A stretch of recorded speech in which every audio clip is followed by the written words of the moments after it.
Hi hello అండి, ఎలా ఉన్నారండి మా యూట్యూబ్ ఫ్యామిలీ అందరూ? ఇవాళ మనం చేయబోయే రెసిపీ వచ్చేసి సన్న వంకాయలు ఉంటాయి కదండి, దాన్ని ఒక చుక్క వాటర్ లేకుండా ఫ్రై చేయడం అండి. ఎంత బాగుంటుందంటే ఫ్రై ఉత్తిని అన్నంలో కలుపుకొని తింటాం. ఈ సైజు వంకాయలు తీసుకున్నానండి. వాటిని 4 ముక్కలుగా సన్నగా కట్ చేశాను. ఇంకా ముందుగా ప్యాన్ పెట్టి అందులో ఆయిల్ వేసి జీలకర్ర ఆవాలు వేశాను. సింపుల్గా సూపర్గా ఉండే కర్రీస్ అండి. అప్పుడప్పుడు ఇలాంటివి చేసుకొని తింటే బాగుంటుంది.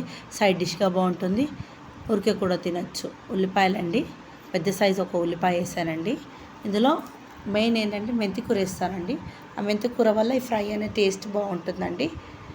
ఉల్లిపాయలు అనేది కొంచెం ఫ్రై అవుతున్నాయి. ఇప్పుడు దీంట్లో మనము మెంతికూర యాడ్ చేస్తున్నాను, అలాగే కరివేపాకు కూడా వేస్తున్నానండి. తొందరగా అయిపోతుంది, మనకు టైం లేనప్పుడు ఈజీగా చేసుకోవచ్చండి. ఈ రెసిపీ చాలా ఈజీ అండ్ ఫాస్ట్గా అయిపోతుంది.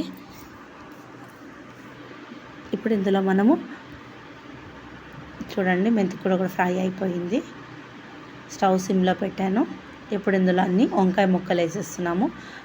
ఇందాక ఉల్లిపాయల్లో సాల్ట్ అనేది యాడ్ చేశానండి, క్లిప్పింగ్ మిస్ అయింది. ఇప్పుడు ఇందులో వంకాయలు అనేది యాడ్ చేస్తున్నాను. ఈజీగా అయిపోతుంది, సింపుల్గా అయిపోతుంది. ఇప్పుడు ఇందులో మనం పసుపు కూడా యాడ్ చేసుకోవాలండి. తక్కువ ఇంగ్రీడియంట్స్తో తక్కువ ఈజీగా అయ్యే ప్రాసెస్. కలుపుతున్నానండి. కలిపి సిమ్లోనే పెట్టుకోవాలండి, పెద్దగా పెడితే మాడిపోతుంది. ఆయిల్ కొద్దిగా ఎక్కువ వేస్తున్నాను, ఎందుకంటే వాటర్ వేయను కాబట్టి.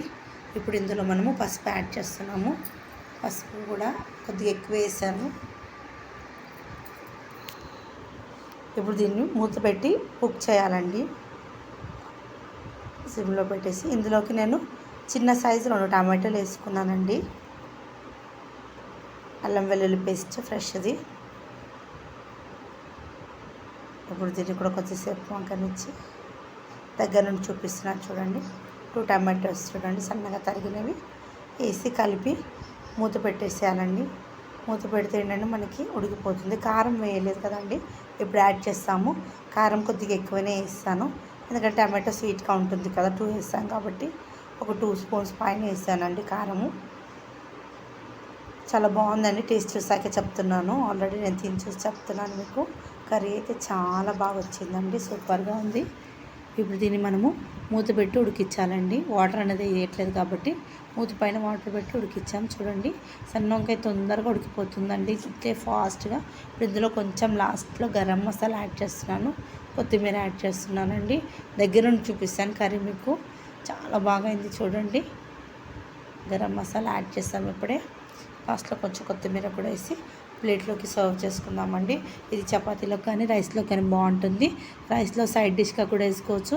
ఇలానే కలుపుకొని తింటే కూడా చాలా బాగుందండి, చాలా సూపర్గా ఉందండి. మీరు